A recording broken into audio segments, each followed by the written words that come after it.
I have a lot of Space Marines that need to be painted.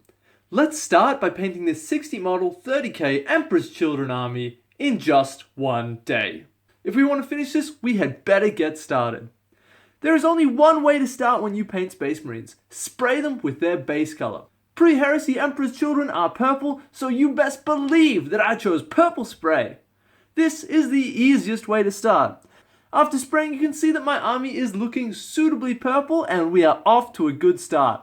You might be able to see here that the Marines are a little bit glossy. That's what happens when you use the cheapest purple spray paint that money can buy you. But don't worry, later on, this will get taken care of. I took them inside and the first order of business was painting all these silver. This was going to be the base coat for all the gold later on. So I hit all of the trim on their shoulder pads, the bolter, and a bit on the backpack. I also picked out a few bits here and there to help break them up. On things like the Contemptors and the Terminators, I did a little bit more. Now the trick here is to go as fast as you can without making any mistakes, because mistakes will end up taking longer to fix in the long run. Now with the silver done, this is what we're looking like. You might be asking, why would you paint this army in just one day? Well, Midwinter Minis is a very popular channel, and they had this to say. From this Saturday, the 16th of May 2020, we'll be hosting a week-long painting competition to see how much of your backlog of unpainted models you can get through in just 7 days. As you can see, I have a decent backlog of miniatures, so this competition's really perfect for me. I'm really excited to give this my absolute best shot and really put 110% in. Winning this would mean a lot to me, not necessarily for the prizes, but just for the recognition. And hopefully it could help the channel grow as well, so more people can see the work that I'm doing. So, wish me luck, and let's see how we go.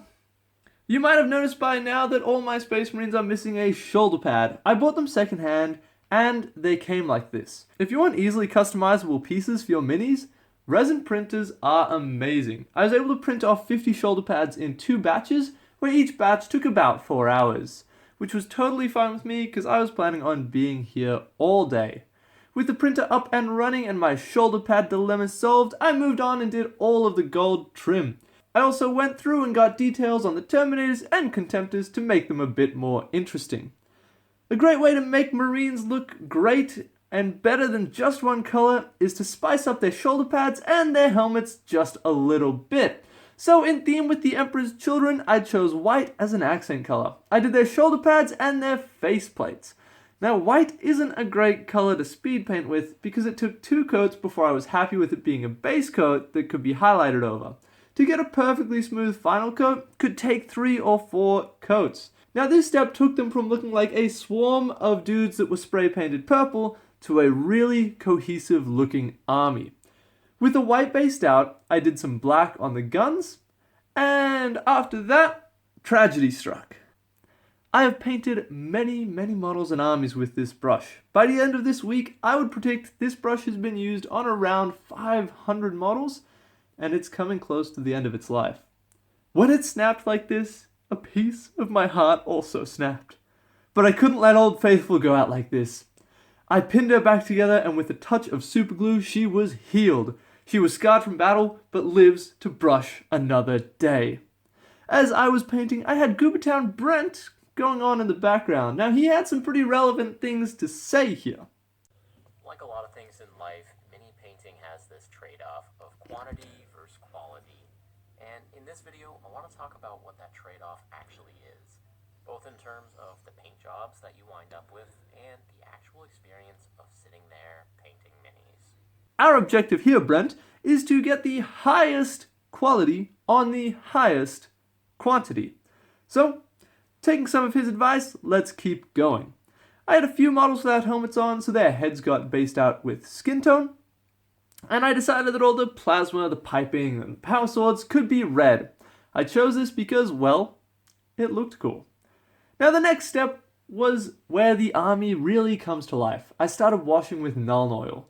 This is a great way to go from 0 to 100 really fast. This also kills that gloss that I was talking about earlier from the spray paint. Now it was time for me to work on those 3D printed shoulder pads. I sprayed them in silver, and after that dried, they got a good covering in gold. With that done, I filled in the white, and they got a null oil wash as well. Now it's highlighting time. I decided I'd focus on just what I needed to stand out the most. Because I'm under huge time pressure to get this done in one day, I won't be able to do heaps of nice layers and address every color. I started with the white. I painted the inner 80% of the shoulder pads, leaving a dark lining, and did some on their faceplates. This took me 2 coats to be happy with it, but it really makes a huge difference. Next up, all of the metallics, the silver and gold, got a highlight with a super bright silver.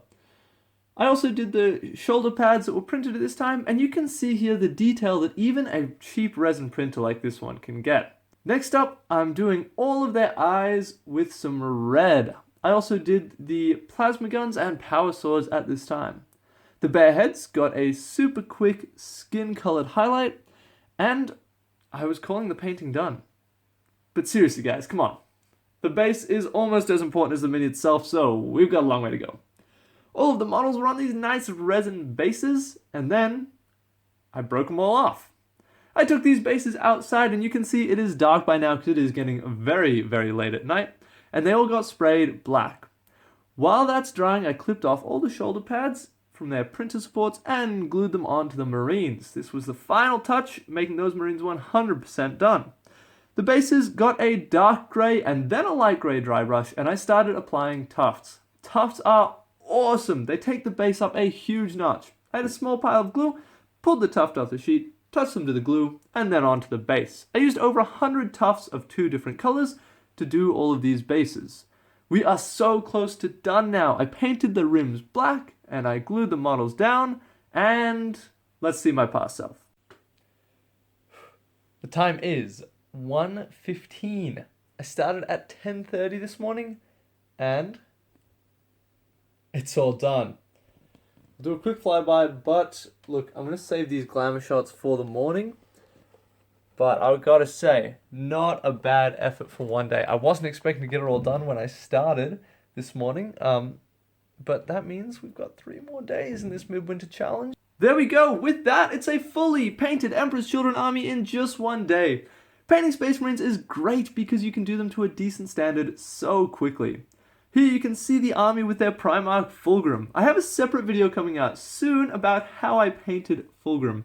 I painted him well before this contest, so I didn't include him in my final pictures, but I thought I'd show him off here with the army. He alone took almost as long as the rest of the army. There is a lot more painting to go before I am done with this competition. In the next video, I will paint this whole entire Dark Angel Successor chapter. I did it over the course of 2 days. After that one, I'm going to move on to my 30k Space Wolves. Stay tuned, and hopefully we can win this.